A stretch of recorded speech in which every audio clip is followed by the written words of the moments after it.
Master Putih bilang, kalau kamu mengajari mereka, mereka akan membuat masalah. Dan jika tidak kamu ajari, mereka akan benci sama kamu. Kok sakti banget? Belajar di mana? Belajar di mimpi.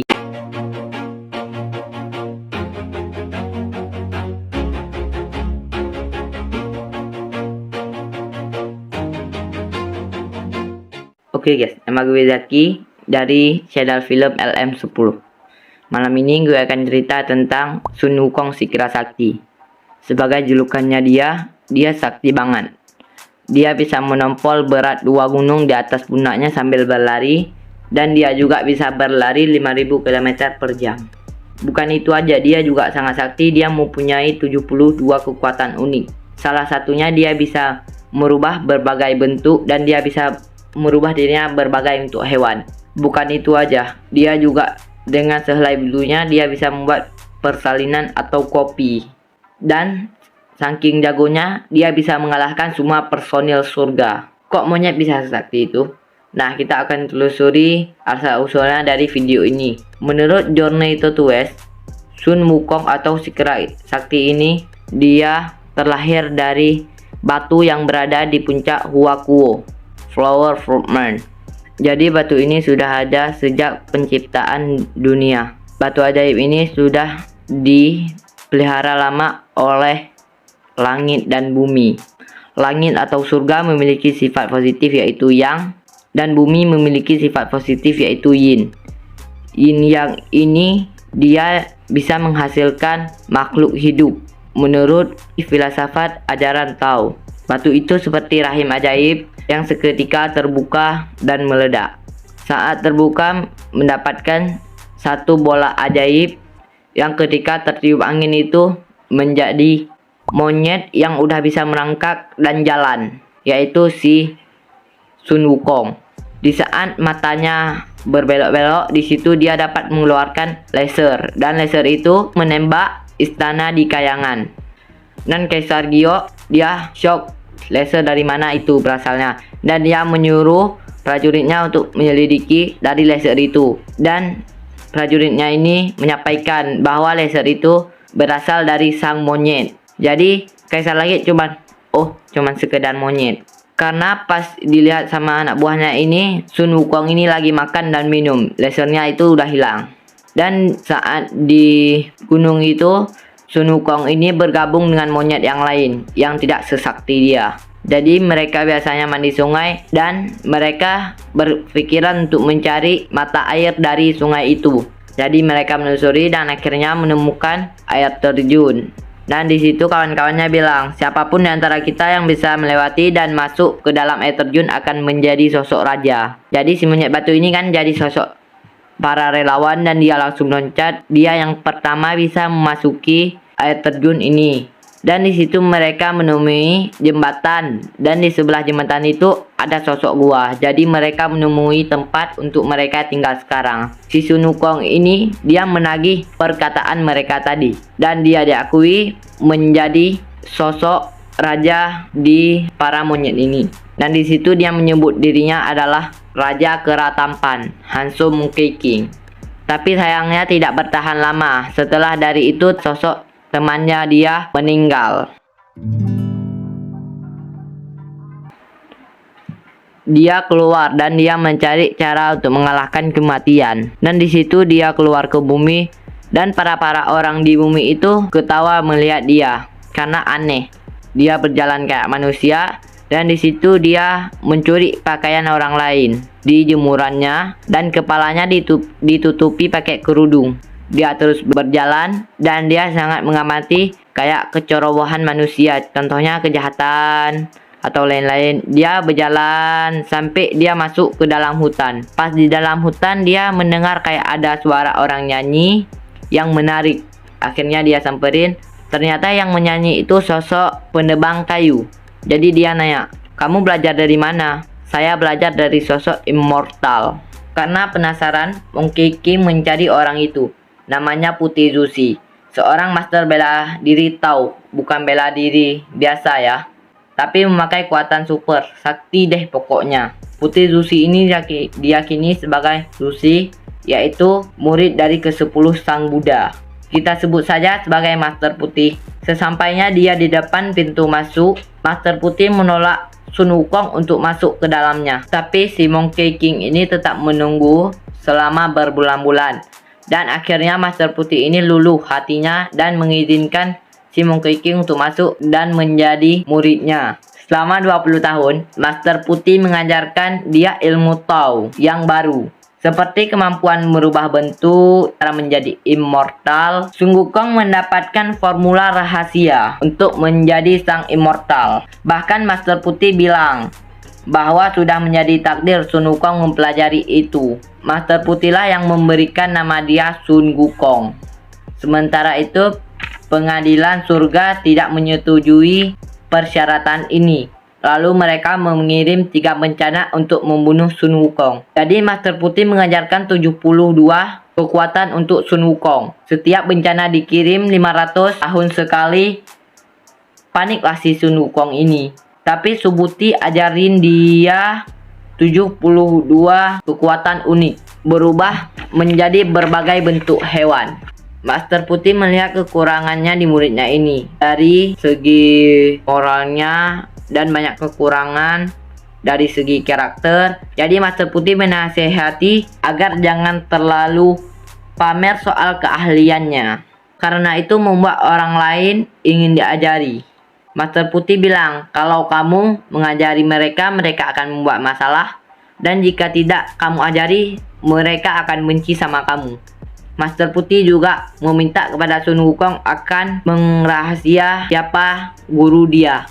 Sun Wukong ini bilang berjanji bahwa dia tidak akan bilang siapa gurunya. Setelah Wukong bilang itu, dia kembali lagi ke tempat sebelum dia ketemu sama Master Putih ini. Dan satu hal yang dia sadari, bertahun-tahun waktunya dihabisi untuk belajar, ternyata di luar ini cuma 3 hari. Singkat di dunia nyata seperti dikompres gitu. Lalu setiap kali Sun Wukong ditanya soal kekuatan dan ilmunya, kok sakti banget, belajar di mana? Belajar di mimpi. Ya nggak salah sih, kayak mimpi juga kan. Dia kembali lagi ke gua air terjun, Flower Fortman. Dia kembali saat rakyat monyetnya diganggu sama monster yang menculik mereka lalu menjadikan mereka sebagai budak. Wukong pun menghampiri monster itu dan berhasil mengalahkan di dalam duel. Wukong pun lalu menjemput monyet-monyet lalu pulang ke gua. Dia berpikir keras bagaimana cara mengalahkan mereka dari ancaman. Jadi dia memutuskan untuk membuat bala tentara monyet. Dia butuh senjata dan kebetulan Agung Raja Naga dari Laut Timur memiliki banyak harta. Dia pergi ke bawah laut untuk mencari istana Raja Naga untuk minta senjata. Di pintu masuk, Sun Wukong memperkenalkan diri. Tapi Raja Naga justru menyuruh pengawalnya untuk menghampiri Sun Wukong. Tapi si monyet nakal tetap bersikeras kalau Raja Naga tidak boleh menolak permintaan sesama raja. Dia maksa Raja Naga agar memberi dia senjata. Saat Raja Naga sadar bahwa Sun Wukong ini cukup sangat kuat, dia setuju dan bersikap baik untuk Sun Wukong. Raja Naga lalu memerintahkan bawahannya untuk mengambil semua senjata. Sun Wukong di situ menguji semua senjata, tapi sayangnya semua senjata tidak cukup kuatnya untuk si Sun Wukong ini yang sangat sakti. Lalu dia di situ melihat ada pilar besi yang sangat berat, dan di situ dia langsung megang itu. Pas dia pegang aja di situ udah cocok. Jadi pilar besi ini bisa merubah, dia bisa terbang, dia bisa menjadi kecil, dia bisa memukul orang, dan dia bisa diperintahkan oleh pemiliknya. Sun Wukong ini yang bisa mengangkatnya. Beratnya aja sampai 7.960 kg. Yang merupakan penstabil 4 lautan. Saat tidak terpakai, Wukong merubahnya menjadi sekecil jarum pentol dan dia taruh di atas telinganya. Selain mengambil tongkat ajaib, Wukong juga meminta armor baru yang cocok untuk dipakai sang raja. Jadi di situ dibawa kemeja emas dan topi bulu pinik. Topi bulu pinik ini salah satu harta Raja Naga. lingkaran emas yang ditaruh bulu finik. Kalian tahu kan burung finik? Burung dari mitologi. Satu lagi, sepatu untuk berjalan di awan. Sun Wukong berterima kasih kepada Raja Naga dan dia pergi dengan senang. Ketika kembali ke gunung, mendemonstrasikan senjata itu ke siku monyetnya dan menarik perhatian para siluman. Lalu mereka berusaha bersekutu dengan Sun Wukong. Dia membentuk persaudaraan dengan Raja Iblis Banteng, Raja Iblis Sauria, Raja Iblis Bertanduk Satu, Raja Iblis Roh, Raja Roh Singa, Raja Roh Kera, Raja Monyet Hidung Pesek.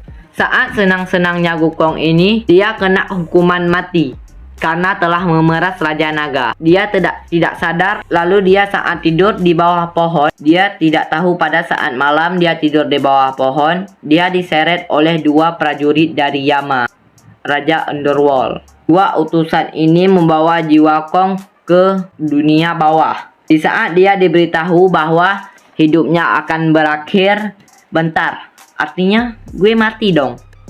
Di situ dia mengamuk. Terus apa arti immortal? Kok menyalahkan undang-undang immortality?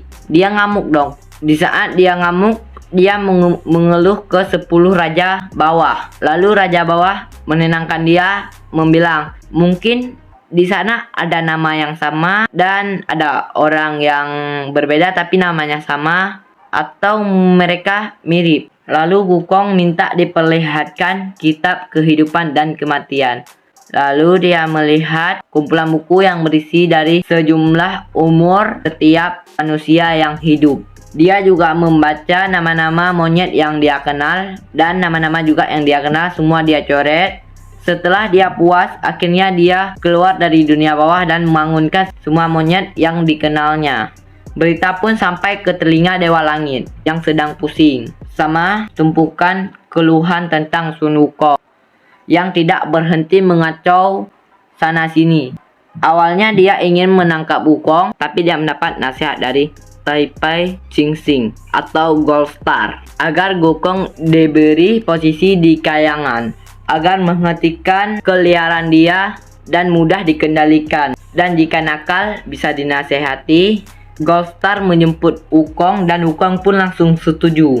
Dia sangat senang mendapatkan posisi di kayangan, berharap kalau promosi dan peringkat di antara dewa akan buat Wukong mudah diatur. Kaisar Langit mengundang Wukong ke kayangan. Wukong senang saja kalau dia dapat tempat terhormat sebagai salah satu dewa karena dia diberitahu jika dia akan menjadi penjaga kuda surgawi. Bahasa halusnya penjaga kuda. Awalnya Wukong senang aja, lama-kelamaan dia tahu itu posisi terendah di kayangan. Ya udah ngamuk, lalu dia melepaskan semua kuda surgawi. Lalu dia kembali lagi ke kerajaannya. Saking tersinggungnya dia menyatakan dirinya sebagai orang bijak yang agung, yang setara dengan surga. Kaisar Langit bingung dengan amukannya, lalu mengirim utusan untuk menangkap Wukong. Utusannya langsung dikalahkan semua oleh Wukong. Murid selanjutnya adalah Nasha. Nasha yang berpenampilan sebagai anak kecil, dia juga dikalahkan oleh Sun Wukong. Saat mereka kembali ke kayangan Kaisar Langit bertambah pusing dan mengalahkan banyak tentara surga untuk menangkap Wukong. Gold Star memberi saran ke Kaisar, berhati-hatilah jika gagal terus menghadapi monyet sakti, nanti akan merusak reputasi surga. Gold Star menasehati Kaisar Langit cara gampang meredakan kesombongan Wukong. Mereka memutuskan untuk memberi apa yang dia mau. Dia ingin status tinggi kan? Mereka memutuskan memberi apa yang dia mau. Dia ingin status tinggi kan? Ya udah, kasih status kosong. Hanya untuk meningkatkan Sun Wukong. Sun Wukong dengan senang hati diundang lagi ke surga. Kaisar Langit dan Gold Star geleng-geleng. Status fantastis itu label kosong seperti candaan yang menunjukkan kesombongan dan ketidaktahuan tentang pekerjaan penting surga. Sebenarnya Wukong sedikit curiga bahwa itu adalah jebakan, lalu hilang saat Gold Star datang sebagai utusan surga. Gold Star bahkan memanggilnya dengan sebutan orang bijak agung yang setara dengan surga. Dia juga diberi surat-surat resmi, renanglah Wukong di kayangan. tapi tetap diawasi dan dipantau terus agar tidak liar. Penjabat surga khawatir lama-kelamaan Gukong bosan dan berulah lagi. Jadi Gukong diberi pekerjaan santai tapi memakan banyak waktu, yaitu penjaga taman buah persik. Ghost Star memberitahu Gukong pekerjaan ini lebih baik dari pekerjaan sebelumnya. Di dalam taman ini ada 3 jenis buah persik. Apabila dimakan bisa memberi kita lebih dari 3000 tahun kehidupan. Jenis pertama mekar setiap 3000 tahun.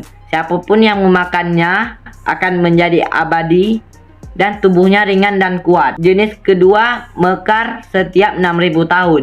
Siapapun yang memakannya dapat terbang dan menikmati masa muda yang abadi. Jenis ketiga mekar setiap 9000 tahun. Siapapun yang memakannya akan menjadi abadi seperti langit dan bumi, berumur panjang seperti matahari dan bulan. Suatu hari ada 7 bidadari yang dikirim oleh Ibu Suri untuk memetik buah persik sebagai perjamuan kerajaan. Pig Festival. Sun Wukong memerhatikan dewa-dewi yang diundang dan datang, tapi kenapa dia tidak diundang? Dia bertanya kepada 7 bidadari ini. Dia kan petapa agung yang setara dengan surga, kok nggak diundang? Cewek-cewek itu cekikikan. Semua warga kayangan tahu bahwa kamu itu hanya makhluk abadi yang tugasnya hanya merawat taman persik. Wah, ngamuk lagi. Kali ini Wukong seperti Eris dalam mitologi Yunani. Ngamuk karena tidak diundang ke acara pesta. Dia mengamuk. Dia membuat bidadari tak bisa bicara dan bergerak. Lalu dia mengambil buah persik dan dia memakannya semua. Sebelumnya dia kan sudah abadi. Jadi dia memakan buah persik. Dia sekarang jadi dia abadi berkali-kali lipat. Kalau Wukong tidak ditunjuk sebagai penjaga taman surgawi, dia tidak akan memakan buah persik itu dan menjadi abadi.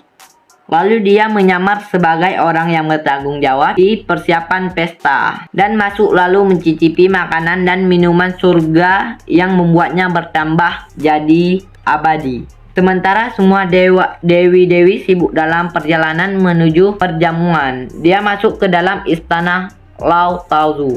Di dalam dia menemukan pil keabadian. Dan tebak, tentu saja dia habiskanlah. Dia memakan semuanya, sekarang dia menjadi sangat-sangat abadi. Setelah minum, dia mulai sadar kalau ternyata dia telah mabuk.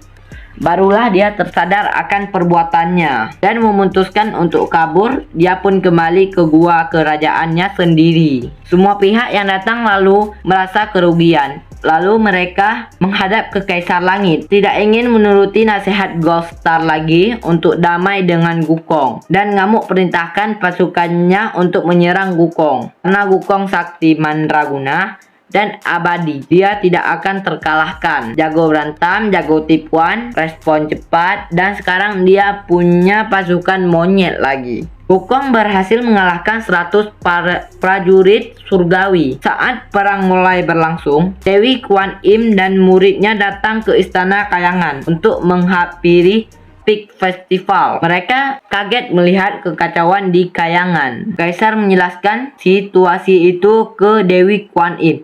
Kemudian anak muridnya Moksha dikirim ke bawah untuk memantau situasi. Moksha sampai di Gunung Wukong tepat setelah Wukong telah mengalahkan semua pasukan surgawi. Dan dia menantang, siapa lagi nih yang mau dibantai? Moksha pun duel dengan Wukong, tapi akhirnya pasti kalah lah. Moksha lalu kembali ke Dewi Kuan Im dan menjelaskan situasi itu. Dewi Kuan Im menyarankan untuk mengirim Erlang Shen. Mungkin saja dia bisa menandingi kekuatan Wukong. Erlang dikirim untuk menghabisi Wukong. Mereka bertengkar hebat dan pasukan monyet ketakutan. Lalu mereka lari. Wukong yang melihat pasukannya udah nggak ada, dia lalu berubah bentuk lalu kabur juga. Kebetulan Erlang punya 3 mata. Akhirnya ketemu. Wukong menyamar jadi burung pipit. Erlang Shen pun berubah jadi burung elang. Lalu mereka berubah terus menerus. Akhirnya Lao Tu bantu tangkap Wukong pakai jerat berlian. Akhirnya Sikra Sakti tertangkap. Sikra Sakti dibawa lagi ke kayangan. Berbagai cara dicoba untuk membunuh Wukong, tapi dia kan abadi. Jadi biar bagaimana dia tidak akan mati. Kaisar pun putus asa, tapi Lao Tzu beri saran. Bagaimana kalau kita rebus Wukong selama 40 hari di sini? Wadah trigam 8 arah Lao Tzu rencana dia akan dilebur jadi ramuan yang dibakar dengan api samadhi. Hal ini memungkinkan Lao Tzu untuk mendapatkan kembali pil keabadiannya. Api tersebut cukup panas untuk membakar makhluk terkuat di alam semesta. Wadah ini juga sering dipakai untuk menempa senjata legendaris. Baiklah, kita percepat ke hari di mana panci dibuka, yaitu hari ke-49. Setelah 40 hari di dalam, ternyata Wukong masih hidup. Dia bersembunyi di sudut trigam angin. Karena di situ apinya lebih kecil, dia tidak terluka sedikit pun. Justru api memperkuat kerangka badannya. Dia lebih kuat dari sebelumnya dan tahan terhadap bahaya yang lebih besar. Panasnya api memberi dia kemampuan baru. Monkey King sekarang bisa mengenali kejahatan pakai tatapan emas barunya. Dia pun menghancurkan wadah itu. Lalu dia juga membantai semua orang yang ditemuinya di kayangan. Kaisar pun lelah dan akhirnya meminta tolong ke otoritas tertinggi. Buddha pun datang dari kuil barat bersama muridnya Ananda dan Kasyapa. Saat Wukong sibuk berkelahi dengan para dewa, Buddha bertanya, "Kamu maunya apa?" "Tahu males, mau kudeta aja." "Baiklah, kita bikin kesepakatan. Kalau kamu berhasil lompat ke telapak tanganku dan bisa keluar, berarti artinya layak buat merintah di kayangan." Sun Wukong tidak curiga sama sekali dan tidak menyerah karena masih diampuni oleh Buddha. Tanpa pikir panjang, Wukong langsung meloncat ke telapak tangan Buddha. Dia loncat terus, tapi tidak pernah sampai. Bahkan ke ujung alam semesta, di mana dia menemukan 5 pilar penahan langit. Untuk menandai jejaknya, dia pun menulis di salah satu pilar, "Betapa agung setara dengan surga pernah di sini." Dia bahkan mengencingi salah satu pilarnya, seperti menandai gitu. Setelah itu dia keluar dan kembali ke telapak tangan Sang Buddha untuk mengklaim menang taruhan. Dia berkata ke Buddha, "Gue bahkan udah nyampe ke 5 pilar alam semesta." Ternyata alam semesta ada di telapak tangan Sang Buddha. Sun Wukong kaget karena 5 pilar yang dia temui itu adalah 5 jari Sang Buddha. Tulisan dan bau pusing masih ada di jari Sang Buddha. Nggak mungkin banget. Ketika Wukong coba kabur dari telapak tangan, Buddha membalik tangannya dan menjatuhkan batu dan mengirim Wukong ke bumi. Bebatuan itu membentuk gunung yang menimpa Wukong. Sebelum Wukong berhasil mengangkatnya, Sang Buddha menyegel dia di sana. Pakai jimat kertas bertulis mantra Om Mani Padme Hum dalam huruf emas. Wukong dipenjara selama 500 tahun untuk belajar sabar dan rendah hati. Hanya kepala dan tangannya yang menonjol dari gunung itu. Sang Buddha mengatur 2 roh bumi agar memberi makan saat Wukong lapar dan memberi air saat Wukong haus. Keabadian dan kekuatan Sun Wukong akhirnya terpakai dengan baik dan benar. Ketika Dewi Kuan Yin menyarankan Sun Wukong untuk menjadi murid Biksu Tang, buat perjalanan mencari kitab ke barat, mengambil sutra Buddha, dia harus melindungi Tan San Sang selama perjalanan. Dan ketika tugasnya selesai, dia akan dibebaskan. Wukong menerima karena dia sudah lelah dengan tidak bisa apa-apa selama 500 tahun. Karena Wukong sudah dikendalikan, Dewi Kuan Yin memberi Tan San Sang hadiah dari Buddha, sebuah mahkota lingkaran ajaib yang begitu Wukong memakainya tidak akan pernah bisa lepas. Ketika Biksu Tang membaca mantra tertentu, mahkota itu mengencang dan bikin sakit kepala yang tak tertahan. Dan agar adil, Dewi Kuan Yin memberi Wukong 3 helai bulu istimewa yang hanya bisa dipakai saat darurat. Dia diizinkan di bawah pengawasan Tan San Sang untuk menuju perjalanan ke barat. Sepanjang novel Journey to the West, Wukong bergabung sama Cut Pai Kai dan Wu Jing. Mereka melindungi Biksu Tang selama perjalanan ke India untuk menebus kesalahan mereka. Keselamatan Sang Chang terus-menerus di bawah ancaman siluman dan dari iblis. Mereka percaya kalau makan daging biksu akan membuat mereka kuat dan abadi. Kelompok Wukong menghadapi 81 kesengsaraan sebelum menyelesaikan misi mereka dan kembali dengan selamat ke Tiongkok. Keabadian Wukong melindungi dari berbagai pembunuhan iblis dari siluman, seperti dipegal, isi perutnya, dikeluarkan, diracuni, sampai direbus di minyak. Sumpah kasihan direbus mulu. Selama perjalanan, Wukong belajar tentang kebajikan dan ajaran agama Buddha. Selain buah persik, arak surgawi, dan pil keabadian, dia juga mendapat ginseng keabadian selama perjalanan. Setelah mencapai kuil Buddha, para peziarah juga diberi makanan yang setara dengan Buddha.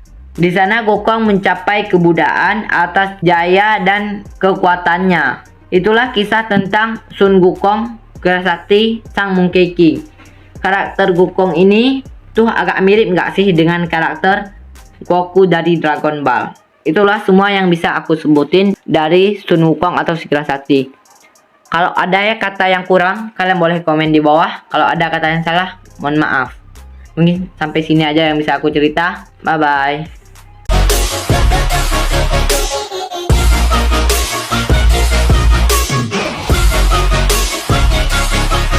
Grateful, oh yeah, able, oh yeah, I'm stable, oh yeah, no label, oh yeah, you know me, I have only a path, I'm lonely, but damn, I'm going to win, yeah.